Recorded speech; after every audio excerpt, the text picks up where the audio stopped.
Hello សួស្តីបងប្អូនអរគ្នាបាទថ្ងៃនេះយើងគ្រឿងគ្រឿងលេងចូល stock ហើយបាទ KLX 230 250បងប្អូនណាបាទត្រូវការអីយើងមាន stock នៅហាងបាទចូលប្រើនៅអីវ៉ាន់គ្រឿងច្រើនទៀតបាទនេះដៃលេងបាទព្រោះនេះដៃ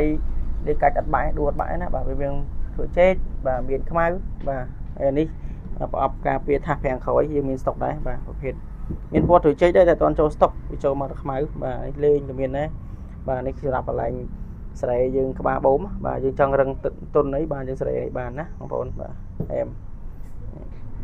អានេះដាក់ដងប្រាំងបាទដងប្រាំងយើងមានពីរពណ៌មានខ្មៅមានបៃតងបាទហើយនេះស្រែតង់លកាមបាទនេះក៏មកញ៉ុងដេបាទយើងមានខ្មៅមានបៃតងបាទអានេះញ៉ុងមុខបាទមានពីរពណ៌ហើយនេះគេទៅក្រោយបងប្អូនណាទៅក្រោយលេងនេះមកបងប្អូនអានេះយើងចាប់សញ្ញោចូលមកបាទហើយនេះយើងមាន stock មានអីមួយ set បាទកັບលេខដាក់ចាប់ត្រូវមកមានកែទេណាបាទអែមហ្នឹងហើយបាទហើយអីវ៉ាន់ចូលមកប្រើបងប្អូនទៀតបាទមានគ្រប់គ្រាន់ណាស់សម្រាប់ប្រភេទ Kawasaki KLX បាទ230 250បាទ Detaker បាទយើងអាចមាននៅហាងអីវ៉ាន់មាន stock ហ្នឹងហើយអូខេអរគុណបងប្អូនទៅអីអាចទៅបានហ្នឹងហើយ